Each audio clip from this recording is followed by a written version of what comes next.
Ruh-roh, you caught me eating my Easter chocolate before breakfast. But what is the day after Easter if you don't have chocolate for breakfast?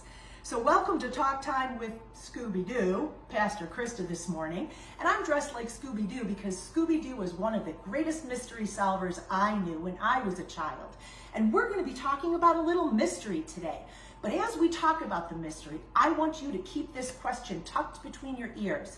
And the question is this: is the story we're telling today the beginning of a mystery, or is it the end of a mystery?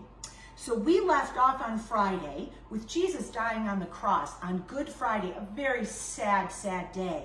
But we all celebrated Easter yesterday with our families, and Easter is a wonderful day of joy, and it's a day of renewal. So on Easter Sunday, Jesus rose. The two Marys, they went to the tomb and they looked at the tomb, and the tombstone was rolled away from the front of the tomb, and there was no body inside that tomb.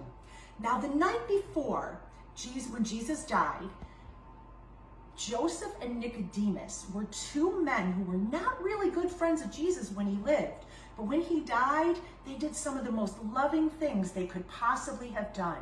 Joseph of Arimathea asked Pilate if he could please take Jesus' body off the cross. He didn't want Jesus hanging on that cross any longer than he had to. So Joseph took Jesus' body down, and Nicodemus brought 100 pounds. Imagine how much 100 pounds is. He carried 100 pounds of spices to prepare Jesus' body for burial, because that's how they did it way back when Jesus was alive. So we are going to talk today about a scripture, and it's taken from John 20, 1-9, and it talks about what happened on that morning when the two Marys went to prepare Jesus' body a little further. So here I have a white cloth, and this white cloth is going to be in the story. So I want you to be good listeners and listen to hear if you can tell where that white cloth pops up in our story. My bookmarker today is full of questions, and we're going to talk about those questions a little bit later. So the scripture is taken from John 20, 1-9, and here's what it says. Early Sunday morning, while it was still dark, Mary Magdalene came to the tomb and found that the stone was rolled away from the entrance of the tomb. And she ran and she found Simon Peter and me, and she said, "They've taken the Lord's body out of the tomb, and I don't know where they have put him." So we ran to the tomb to see. I outran Peter, and I got there first, and I stopped and I looked in, and I saw the linen cloth lying there, but I didn't go in. Then Simon Peter arrived and went inside. He also noticed the cloth lying there. Well, the cloth that had covered Jesus' head was rolled up in a bundle, and it was lying on the side. Then I went in too and saw and believed that he had risen. For until then we hadn't realized that the scripture said he would come to life again. So when Mary got to the tomb and two of Jesus' friends arrived to the tomb, they found the stone rolled away and there was no body in the tomb. And this is where the white cloth comes in. Instead of the cloth being laid over Jesus' face like Joseph and Nicodemus had done 2 nights before, what they found was the cloth was all rolled up nice and neat, and it was just laying right there next to where Jesus had laid.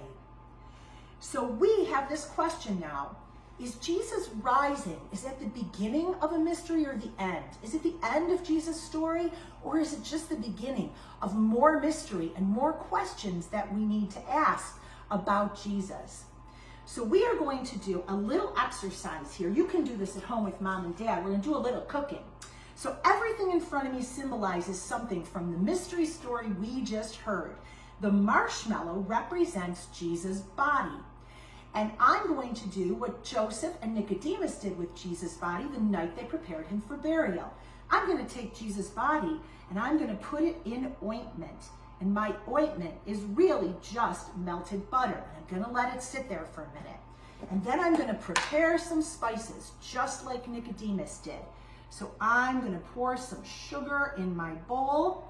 And then I'm going to take some cinnamon in my bowl. And I'm going to make sure there's lots of cinnamon there. And remember, those represent those spices. And I'm going to stir that up so the cinnamon mixes with the sugar and all the spices are mixed together. Then I'm going to take Jesus' body that's done in the ointment, and I'm going to prepare it by rolling it in the spices. Just like they did to Jesus, they put spices on his body to make sure he was respectfully ready to be buried. And then I'm going to take just some simple crescent rolls that you might have in your refrigerator, and I'm going to bunch that crescent roll up, and I'm going to spread it out to make it like a crescent roll patty. Now this represents, can you guess what? This represents the linens that they covered Jesus' body with. So I'm going to take this crescent roll, and I am going to put the marshmallow, Jesus' body, inside of it, and I'm going to make sure that that linen covers Jesus' body. Then what I'm going to do is put this on a cookie sheet, and I'm going to put it in the oven. Can you guess what the oven represents? The oven represents the tomb that they buried Jesus in.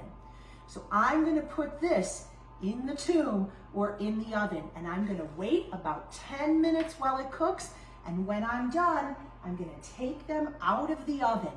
And here we go. We've got the linen Jesus' body was buried in. We've got the body of Jesus wrapped in the oil and the spices in the linen. But I want you to take a look at what happens. I'm going to take one of these off of here. And when I do that, and I open this up, what should be inside? The marshmallow. But look, it's empty. So when I open the oven door, which is the tomb, the stone in front of the tomb, that's what that symbolizes, and I take Jesus' body out and I look inside the wrappings, there's nothing there because Jesus' body was gone. Because Jesus doesn't live with us anymore as a person that we can see and touch and hear and feel. Jesus lives with us as a spirit or a soul that we can sense.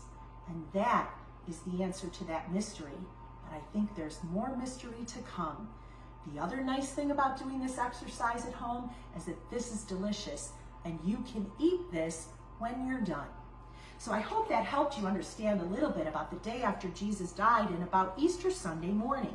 So today we are going to sing, because we made something we can eat, we're going to sing a song that we sing for grace or our prayer before we eat at church camp. And that song is Johnny Appleseed.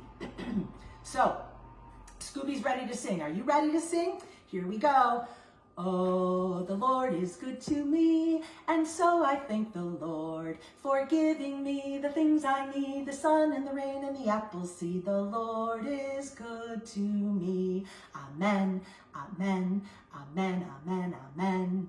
And our benediction for today is this: my heart loves your heart because Jesus first loved us. And we will see you tomorrow to answer some important questions.